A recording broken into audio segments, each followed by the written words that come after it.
La peinture que vous découvrez derrière moi est un portrait de Suzanne Valadon. Si vous ne la connaissez pas, Suzanne Valadon était une peintresse qui a commencé sa carrière comme modèle et qui est devenue peintre à force de passion et qui était très réputée en son temps. J'ai découvert Suzanne Valadon très récemment à travers le travail d'une graveuse qui s'appelle Laura Laurier. Laura a commencé un travail en hommage à Suzanne Valadon. Elle réinterprète les peintures de Suzanne avec sa technique à elle, qui est la linogravure.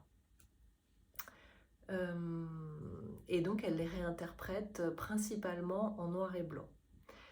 J'ai été voir récemment l'exposition de Laura Laurier où elle présentait tous ces petits formats gravés des œuvres de Suzanne Valadon réinterprétées.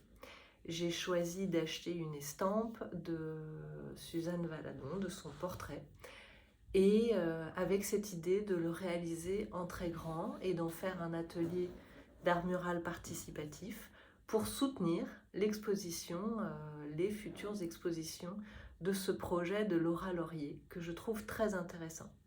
J'ai assisté notamment à sa conférence sur Suzanne Valadon et j'espère qu'elle aura l'occasion de réitérer cette conférence pour vous parce que sa connaissance de Suzanne Valadon commence à être très intéressante et particulièrement une question qu'elle a posée m'a interpellée.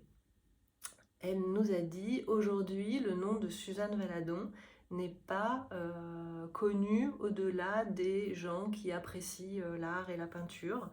Ce que j'ai pu constater, parce que j'ai beaucoup d'amis critiques d'art qui ont des formations artistiques, qui la connaissent, qui l'aiment beaucoup et donc qui aiment beaucoup ce nouveau projet. Mais dans le grand public, moi y compris, je ne connaissais pas particulièrement son nom. Alors que le nom de son fils, que je vous laisserai découvrir sur une recherche Wikipédia, est plus connu. Par exemple, le nom de son fils, je le connaissais, même si je ne connaissais pas spécialement ses œuvres. Et donc, elle pose la question de savoir pourquoi Suzanne Valadon, ce nom, n'est-il pas spécialement connu, n'a-t-il pas franchi les barrières du temps, alors que de son vivant, elle était très connue. Et la première réponse qu'elle propose, c'est de dire « Je ne vais pas vous dire que c'est parce que c'était une femme, mais je vais aller creuser dans sa biographie les raisons qui font que son héritage n'est pas aussi connu que d'autres héritages de peintres femmes. » J'ai beaucoup apprécié qu'elle ne fasse pas ce raccourci entre être une femme et tomber dans l'oubli, égale tomber dans l'oubli, alors qu'il y a des contre-exemples, bien sûr. Et donc, elle nous plonge dans une série de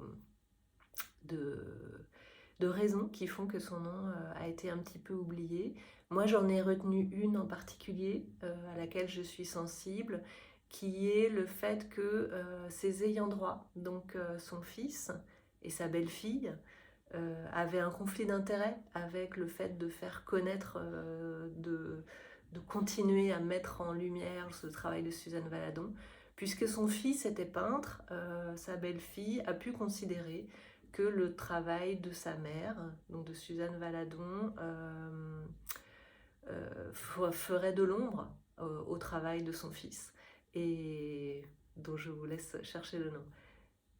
Et j'ai trouvé cette réflexion très intéressante, puisqu'en effet, un artiste, non seulement se bat de son vivant pour faire connaître son travail, pour subvenir à ses besoins, mais également travaille sur comment faire perdurer sa mémoire, son travail.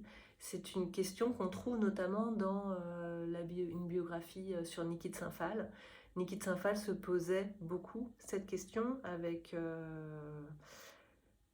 Jean Tinguely, et tous les deux avaient vraiment une réflexion poussée sur comment aller au-delà de notre temps et laisser un héritage.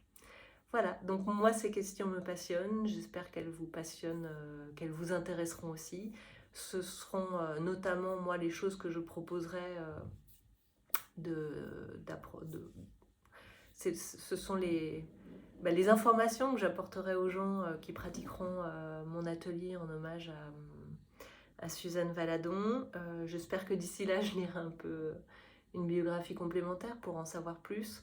Et surtout que Laura Laurier sera là aussi pour animer cet atelier que nous ferons à Montmartre prochainement et qui, je l'espère, pourra accompagner les futures expositions de Laura dans vos villes, dans vos musées, si vous organisez des expositions sur Suzanne Valadon. Je vous conseille vraiment fortement de découvrir ce travail de Laura Laurier, qui est un travail exigeant et intéressant en gravure, et de proposer au public une animation à travers cet atelier d'art mural.